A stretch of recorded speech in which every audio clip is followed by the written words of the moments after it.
If you're a regular listener and are listening to our episodes as they come out, then you probably know that I have been sick for the past several weeks, and I was actually well enough last week to record an episode. It was the first time I'd ever missed an episode. Was the week before that when I was super sick. I was actually in the ER for that. And so this episode is not going to be on the technical side. I know we talk a lot of tech here, but we're going to talk about business here. And we're going to talk about what do you do when something comes up, like you have a family emergency, you're super sick, or you have a death in the family. This is kind of like a sensitive subject to talk about, but something that's on my mind. And I'll tell you why as we come back to this episode here in a moment after the introduction. Welcome to the E-commerce Made Easy podcast. I'm your host, Carrie Saunders. When we started this business, all I had was a couch, a laptop, and a 9-month-old. My main goal? To help others. Now, with over 20 years in the e-commerce building industry and even more than that in web development, I have seen a lot. I love breaking down the hard tech into easily understandable bits to help others be successful in their online business. Whether you're a seasoned e-commerce veteran or just starting out, you've come to the right place. So sit back, relax, and let's dive into the world of e-commerce together. Welcome back to this week's episode of the E-commerce Made Easy podcast. I'm your host, as I said in the introduction, Carrie Saunders. So this is something that's a bit on my mind right now. And just so you know, if my voice sounds strained, it's because I'd been sick with the flu starting January 31st. I'm recording this for the episode that releases on February 20th. And I was sick for about 2 weeks and still recovering even last week when I went back to work. And why this is top of mind is this season of the year is the time that I lost my mom 6 years ago in January. And then I lost my dad 2 years ago to the day that this episode releases on February 20th. And then also coming off of being sick for over 2 weeks, which is probably the longest I've ever taken off work. I actually took off a total of 8 business days. And that included a couple of weekends of recovery in there. And I still wasn't myself when I came back to work. So the reason I want to talk to you about this is that it is a really important subject as a business owner, no matter what your business serves, who they serve, being able to handle and adapt whenever something comes up like this. You know, my mother's death 6 years ago was pretty different. I'll just say it that way to be short, because our relationship was not typical, but it still was very hard on me. There were so many unanswered questions and so many things going through my mind. And she was what I consider young. She was in her 60s when she died. I think she was like 62 or 63. So not really that old when you really think about how long typically people live anymore. And it was really difficult. It certainly wasn't a surprise. She was not one to take care of herself, but like I said, it was still very difficult. And it's really a great way to see that your team really stands up and takes care of things when you're gone. So the whole point of this episode is I want to talk to you about how you can set yourself up for success when unexpected things like this happen. For example, I have an awesome team. Many of them have been with me for 10 years or more, and they just really are just an awesome team. We try to create such a community in our business. We try to really look after each other from a business perspective, and where we have the connection, of course, we look after each other from more of a kind of a family perspective too. But I want to kind of caution you there. You know, you want to make sure that your business place is business and doesn't cross too much into the friend realm, because then that can complicate things in the long run. But we are all human, and we do care for each other, from a business perspective as well as from a personal perspective.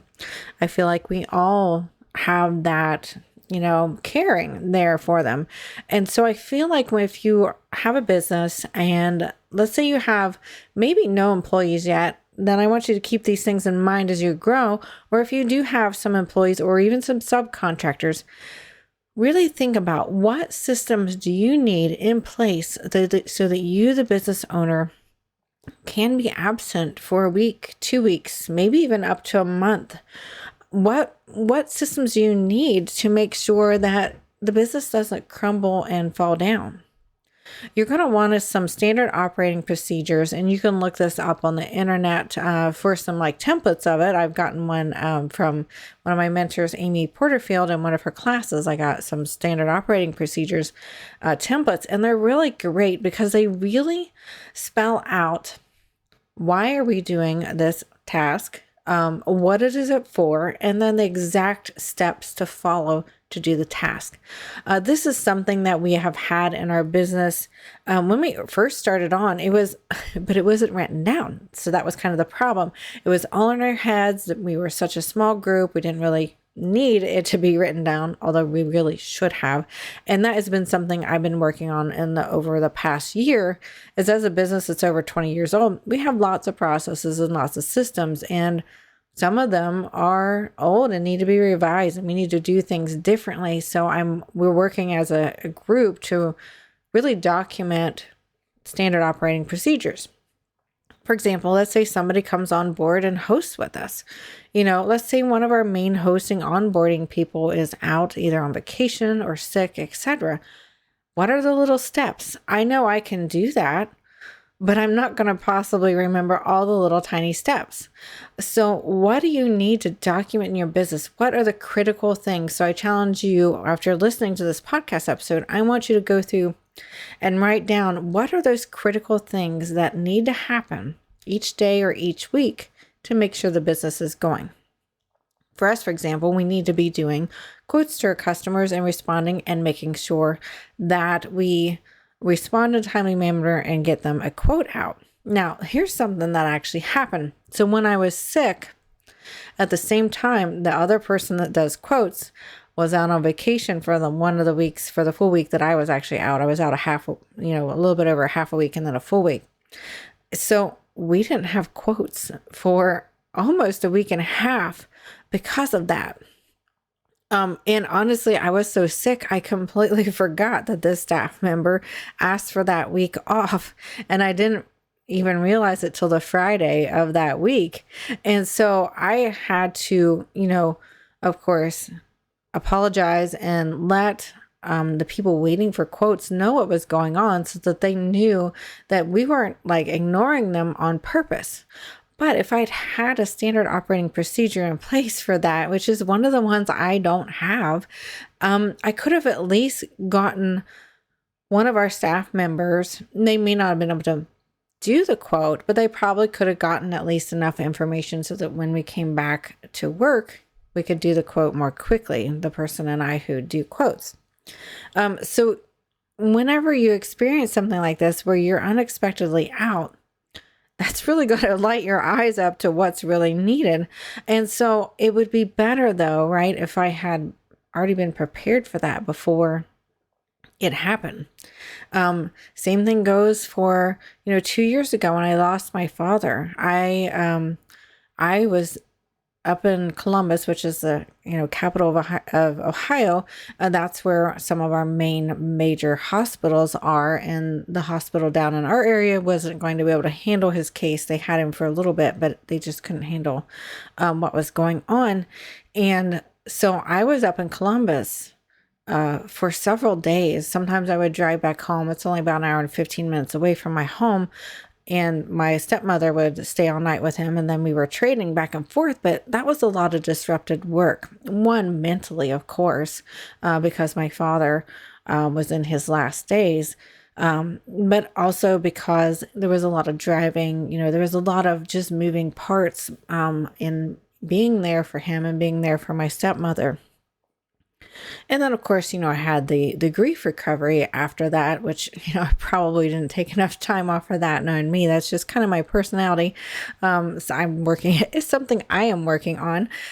But when you really got to think about these things, even though they're either a bit morbid to think about or they're just something that unexpected to think about, what are those things you need to be doing to make sure that one, your customers know that something is going on and that you will be back to them just as soon as you can. That was one thing that my staff did great on, was letting customers know, hey, Carrie's out when I was sick. Carrie's out very sick and she will be back with you as soon as possible. And then as I got sicker, because I had several things stack on top of just having the flu, I had several things stack up behind that, health-wise. Some mistakes were made. Let's just say that, with some diagnosis afterwards.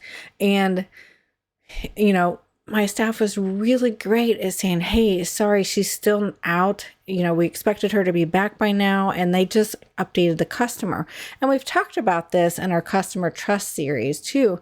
And that being upfront and clear with your customers is very important to continue that trust.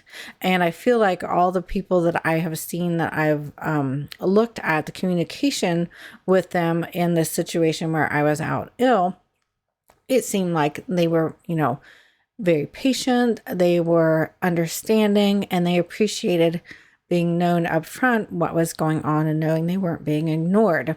So especially if you're a service provider or something like that, you need to make sure you have things in place. Or if you sell products and sell products, you're going to want to make sure that your customers know why there might be like a shipping delay, for example. If something unexpected comes up, like, a major illness or a death in the family or something like that.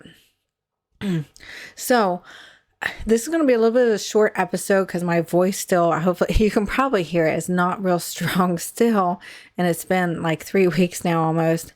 But it's just something that I find that's really important. And with my father's passing anniversary coming up on February 20th, when this one releases, that's very high on my mind, also coming off of being sick.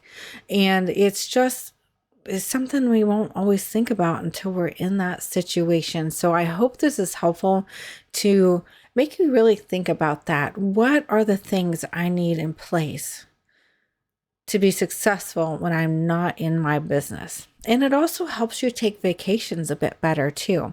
My staff has gotten so great over the many years at helping us unplug as much as possible when we go on vacation. So making sure you have backup people, whether it's subcontractors or relatives or somebody who can access your stuff in a, that you trust in a secure way, that they can update your customers and clients, is super important in situations like this. So that's all I have for this week's episode of the E-commerce Made Easy podcast. I appreciate you sticking with me with my weak voice. Hopefully the recording comes out okay and you can still hear me all right. One thing I do want to start doing is I want to answer questions that you have. So find me on social media. Just look up Carrie Saunders, Ohio, and you'll probably find me. And or you can drop us an email at podcast@bcsengineering.com, and I'd love to feature you and your question on our podcast. So find us on social. You can find us under BCS Engineering or BCSE Solutions, or you can find me as Carrie Saunders on social. And we'd love to hear from you. What questions do you have that you would like us to feature on the podcast and answer for you? That's all we have for this week, and we will see you next week.